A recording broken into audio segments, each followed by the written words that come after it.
Ikaze nanone rero ku ijambo ry'umwimerere, karibu ku ijambo ry'umwimerere, mbahaye ikaze Germain Muhirwa. Shalom Bashem Adonai Elohim Elohei Avraham Yitzhak Veyaakov ba Yeshua HaMashiach. Maze אנחנו הולכים ללוחות היום ibintu 14 amadini yaguhishe. Ndabashuje mu izina ry'Uwiteka Imana ishobora byose, Imana ya Abraham, Isaka na Yakobo, mu izina ry'umwami wacu Yeshua HaMashiach benshi bita Kristo. Uyu munsi tugiye kureba iki? Tugiye kureba ibintu 14 amadini yaguhishe, nkwereka ukuntu amadini ari umwanzi wawe bikomeye. Uyu munsi utazongera gushidikanya bibaho. Kambanje kubashimira rero bakomeje kwiyandikisha muri benshi cyane, birangaragariza ko munyote ukuri mukunda ukuri. Mukomeze mwiyandikishe, uku kuri tugusakeze hirya no hino, kuko uku kuri niko kuzabatura muntu akava ku ngoyi y'ikinyoma. Kanda aho like rero tuzamuke kugira ngo ubu butumwa bugere ku bantu benshi cyane, noneho twese twisange turi mu kuri kuzatubohore nk'uko bimeze nk'inzozi ariko biri bugufi. Dutangire rero n'abatindiye, nkwereka ukuntu amadini ari umwanzi ukomeye wa muntu, ibintu 14 yaguhishe. Iyo umenye ubu bugome rero, kurira wumva bidahagije, gusa roho niyo yumva igowe cyane. Iyo witegereje uko isi yose ibayeho ikabiri itariho, ukareba uko abantu baza bakagenda batamenye ikibazana, wa mugani wa yandirimbo uhita wibaza uti bimaze iki kubaho? Abantu bibaza iteka, Mana urihe kudatabara? Satani yababoheye mu madini arabarangiza, niyo mpamvu bataka Imana ntiyumve. Turebe rero ibyo bintu 14 amadini yishyize hamwe agahisha ikiremwa muntu kugira ngo bakomeze abayobozi ingoyi y'ikinyoma n'ubwoba. Icyambere rero kikwereka ko amadini ari umugome, ari umubisha w'ubugingo bwawe. Inyigisho wahishwe za Kristo. Kristo yigishaga iki? Kristo rero yavugaga ko ubwami buri muri weho imbere butari inyuma. Hari ikintu gikomeye gihishe imbere muri twe tutazi n'amaginga ye. Ibyo amadini yazanye nta mumaro n'umwe bifitiye muntu. Inyigisho za Kristo nta bubasha na buke zahaga idini zo koza abantu ubwonko nk'uko byokabye amadini yose na n'ubu. Ibaze kuba amadini adatuma umenya ibi bintu, bagatwika ibitabo bakabivanamo, byose babikoze kugira ngo bakomeze bayobore umuntu buhumyi. Cyakabiri kitwereka ko idini ari umwanzi wawe, gutera abantu ubwoba hakoreshejwe ngo uzajya mu muriro, nudatanga icya 10 uzajya mu muriro.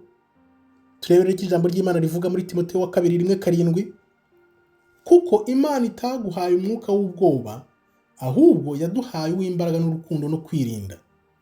Imana ntabwo yageze guha umwuka w'ubwoba, yaguhaye umwuka w'urukundo no kwirinda. Iyi akaba ari intwari ikomeje gukoreshwa cyane ngo abantu bace bugufi bumvire insengero, ba bishop n'abapasiteri. Ese umuntu wemejwe atyo aba yemeye koko by'ukuri? Bivugwa ko iyi myigishirize yaje nyuma ihimbwe, kuko inyisho za kera ntabwo ariko zavugaga. Tureberera ikintu cya gatatu gituma idini ari umwanzi wakomeye. Ubwenge bwose babuhishe umuntu, ububasha bwa muntu barapfukirana sinakubwira. Yaba umuntu nkanjye, yaba umuntu nkawe, twaremye dufite icyo nakwita nka kashe y'Imana yo kurema, gukora ibintu bitandukanye. Ariyo mpamvu dusoma muri Yohana 10:34, Yesu arabasubiza ati, ntibyanditse mu mategeko yanyu ngo navuze ngo muri Imana? Kuki amadini menshi abyamagana ibi bintu, atabyigisha ngo abantu bamenye ko ubwami bw'Imana bubarimo? Kristo arakubwira ngo uri Imana, ariko iyo ubizanye kubivuga bakwamaganira kure. Icyakane rero kikwereka ko idini ari umwanzi wawe. Bahinduye inyandiko, bakumira ibitabo, bafata ibitabo bahisemo nibyo bizajya bisomwa.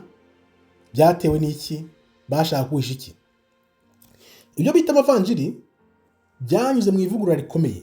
Irivugwa cyane ni iryabereye i Nisiya muri 325 nyuma y'ivuga rya Kristo, aho ibitabo byinshi byasomwaga mbere byakuwemo, inyandiko zirahindurwa karahava, nuko ijambo ry'Imana baryongeraho uburimiro karahava. Ibi byose rero byakorwaga hakurikijwe inyungu za politiki. Amadini wumva yitwaza ngo ibyo bitabo byose byakuwemo ntibyahumetswe n'ijuru. Wibuke ko ibyo wemeye byose nabyo byashyizwemo habaye amatora, habaye gutora. Sinzi rero niba aya matora yaraberaga mu ijuru. Baravuga bati ibyagiyemo byose habaye amatora bagombye kubitora. Noneho ukibaza uti ese ayo matora yaba yarabaye mu ijuru? Ngaho nayo andi kunsubiza. Icya gatanu rero kigaragaza ko idini ari umwanzi wawe ukomeye, gusubira kwandika amateka ngo ahuze na gahunda z'amadini. Idini riza ku isonga nta rindi ni Gatolika, kuko yakomeje kuvuyanga amateka ngo ihuze na gahunda zayo za Satani. Ibidahuza n'ayo madini byose barabisibye, ibimenyetso bararimbura karahava. Aha twatanga urugero rufatika cyane rwa Sphinx muri Egiputa mu Misiri. Ziriya Sphinx wabonye ukuntu baziciye amazuru, barazikatakata kugira ngo abantu batazabona ko ababaga mu Misiri bose barabirabura, kuko uzi Misiri uhita umenya Israeli. Nuko imigenzo ya gipagani ihuzwa n'Imana. Imigenzo yose ya gipagani bakuraga ihuzwa n'iminsi y'Imana. Urugero rufatika cyane ni umunsi Saturnalia wahindutsemo Noheli. Uwo munsi wahindutsemo Noheli witwaga Saturnalia. Abantu bajya babihakana, babirebe, babishake, bafata iyo migenzo yose ya gipagani bahita bayitirira ngo ni za Noheli, ngo ni umunsi w'Imana wo kwambaza. Nkunda kubabwira cyane ibyo murabizi. Icya gatandatu rero kitwereka ko idini ari umwanzi wawe ukomeye, umwanzi w'ubugingo bwawe. Kwiharira no kwikubira agakiza n'ukuri byose bikoreshejwe n'igitugu. Amadini menshi akunze kuvuga ko afite urufunguzo rw'ukuri kugeza abantu ku Mana. Ibi bigaca abantu intege, bigatuma badashaka ukuri n'Imana ubwabo. Akenshi biva mu macakubiri, ubwoba no kudakura mu by'umwuka. Urugero rufatika, hari imvugo yateye ngo nta gakiza kari hanze y'urusengero. Ikaba ikoreshwa mu gukumira ushatse gushaka ukuri uwo wese, kandi twese agakiza ntabwo twakavanye mu bikuta bine. Icya karindwi kikwereka ko idini ari umwanzi w'ubugingo bwawe, ucecekesha abanenga amadini hamwe n'abahanuzi.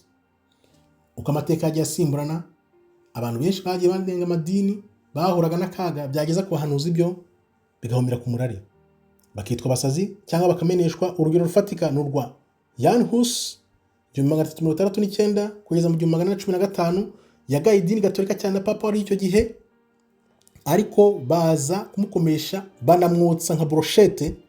Ariko ibyo byagiye nk'amahembe ya nyomberi, byararangiye. Ubu ngubu kuri kugomba kuganza, kuko igihe cyarageze, idini riraguye, rya dini rya Satani, Babuloni iraguye, igiye kugwa, byararangiye, byarahanuwe, hasigaye igihe gusa. Cyamunani kitwereka rero ko idini ari umwanzi w'ubugingo bwawe. Amadini kuki ari menshi, aguhisha iki? Kuki atakubwira ko nimba hari Imana imwe, kuki ayo madini yose aza agacikamo ibice, agahangana? Gucikamo ibice kw'amadini, aho kugira ngo bose bashakishe Imana imwe, bacitsemo ibice, buri gice kiyitirira ko gifite ukuri. Habarwa amadini arenze 40,000 ku isi yose ubu ngubu, agenda atandukanywa n'akantu gato gusa. Urebye amenshi namwe arasa, bose ni bamwe. Icyacyenda rero kitwereka ko amadini ari umwanzi w'ubugingo bwawe. Guhisha ko amadini ibyo yigisha byose babyiganye Abaheburayo, twebwe Abaheburayo, none barangije barabiyungura, barigosora, bashyiramo ibya Satani, bashyiramo ibya pagani, baravanga, none baraguhereza.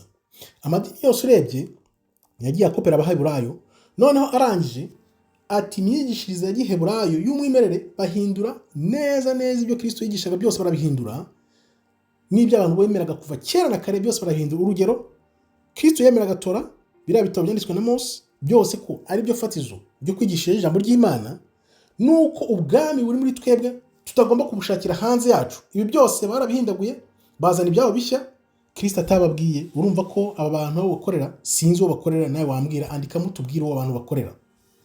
Icya cumi rero kigwereka ko idini ari umwanzi wa roho yawe.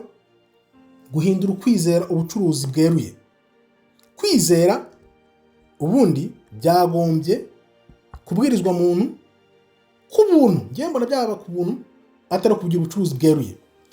Abanyamadini hirya no hino ku isi, ukwizera kuri bo kwabaye ubucuruzi ku mugaragaro. Bagurisha imigisha, bagurisha amazi y'umugisha, no kugira ibyubahiro cyangwa umwanya runaka mu madini, nabyo nuko biragurwa. Ibi byatangiye kuba Gatolika, ubwo abapro babiyomoraga, abaprotestanti babiyomoragaho, bikaba byari bitewe nuko bagurishije gukurirwaho ibyaha. Icyo gihe gukurirwaho ibyaha byaragurishwaga. Bimaze kugurishwa rero niho havuye barabaporo. Ariko uyu munsi byo birahebuje. Nimwandike mutubwire uko uyu munsi bimeze mu nsengero hirya no hino, ubundi dusangire ukuri. cya 11 rero kikwereka ko amadini ari umwanzi wa roho yawe. Hari imvugo yateye ngo ntitukigendera ku mategeko. Amadini menshi yitwa y'abakristo avuga ko ari mu munyenga w'ubuntu bw'Imana, ku mategeko ari kirazira, yagiye nka nyomberi, ko na Kristo byose yabirangirije ku musaraba. Ariko Kristo we akatubwira ati, umva icyo Kristo atubwira: mwitekereza ko naje gukuraho amategeko cyangwa ibyahanuwe? Sinaje kubikuraho, ahubwo naje kubisohoza. Ibyo tubisanga muri Matayo 5:17. Ubwo ubeshya nawe urumwumva. Ninde ubeshya? Niba amadini akubwira ko amategeko yavuyeho, bari mu munyenga w'ubuntu bw'Imana, Kristo akaza akakubwira ngo mwitekereza ko naje gukura amategeko cyangwa ibyahanuwe? Sinaje kubikuraho, ahubwo naje kubisohoza. Bisome muri Matayo 5:17. Ubwo ubeshya nawe uramwumva. Ibi kandi na Paulo bitwaza yunga mu rya Kristo agira ati, nuko tugire dute? Mbese dukora ibyaha ko tudatwarwa n'amategeko, ahubwo dutwarwa n'ubuntu? Oya, ntibikabeho. Urumva? Nukuvuga ngo niyo wakwibwira ngo uri mu bumuntu ukavuga ngo ntabwo utwara n'amategeko, ntabwo ugomba gukora ibyaha, Paulo nyir'ubwite arakwibwira ati ntibikabeho. Icya 12 kikwereka ko amadini ari umwanzi w'ubugingo bwawe, kwigira umugenga w'ubuzima n'ubugingo bwa nyuma y'ubuzima. Usanga bakubwira bati, bakagukanga bakubwira ngo nutagira gutya ugume mu idini ryanjye uzahura n'akaga ku munsi w'urubanza.